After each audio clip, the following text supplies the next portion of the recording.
do you want to just give an idea of how you get people to calm their mental state down when it comes around to money and those stories before Absolutely. I go into the next bit? Certainly. So, let's just take a real example. So I'm talking to somebody from my group and they're saying, oh, Fanny, I'm just feeling so stressed. I'm so anxious. I don't know what's going to happen. I haven't got any money. All my income has just stopped. I've got 2 kids here and I can't work because the children are in here. I just don't know what to do. And my husband's, he's probably going to be laid off, certainly. And everything is just gone crazy. And my whole thought is consumed with this. So the first thing that I would say to her is like, well, let's try and find a piece of calm just for one moment. Let's just stop and shut our eyes and find a piece of calm. And let's try and find what the truth is. So when you say you don't know what's going to happen, that's absolutely true, because we can't control what's going to happen. But what can you control? What can you see in your reality right now?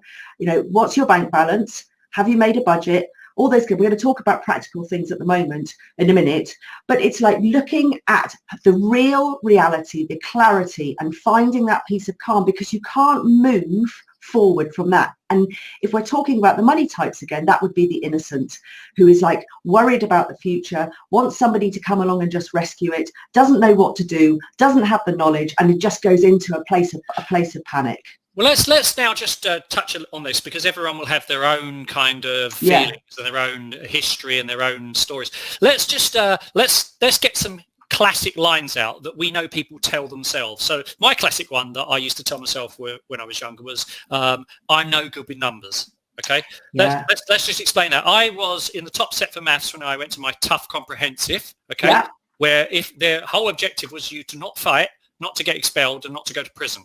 Right. There was not a high expectation, and I was moved gradually down in the maths set from the top down to where it was. They were so tough, the kids in this group that I ended up with. They were in a separate wing of the sort of last chance saloon. These are the really tough kids who had behavioural problems, and I was with them. So you can imagine the story I told myself, that I was no good with numbers. Now, the point was I wasn't naturally good with numbers, right? So if you said to me, let's do long multiplication, it was like, oh no. If someone said to me, let's write a story, yeah. But here's the thing. It took me until I was 21 years of age doing night school to get that programming out of my head. Yeah. So yes, I didn't learn the way most people did, but it wasn't, I was not confident with numbers and wasn't capable. I maybe was never going to be an actuary, right? Yeah. Never going to be a mathematician, but I now could fight a spreadsheet to the floor. I can do this. Had the ability to learn that. So what other classic self-depreciating sort of self-deprecating statements that people say? Well, I think obviously you've got can't afford it, but I think one that's quite prevalent now is I don't have any money. Yeah. Right. So I haven't got any money.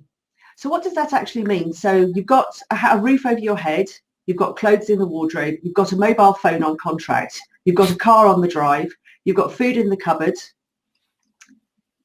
I don't have any money, but we tell ourselves this, I don't have any money, but actually it's about finding that truth. Actually, do you have some money? Well, yes, actually I do.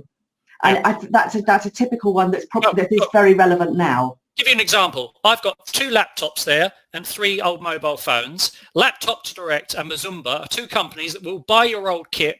They may only give you 20, 30 pounds, but if you've got 4 pieces of kit, that's 120, 150 pounds of cash that they will buy, including delivery. So there's always money. There's always money if you think in abundance. And I just want to touch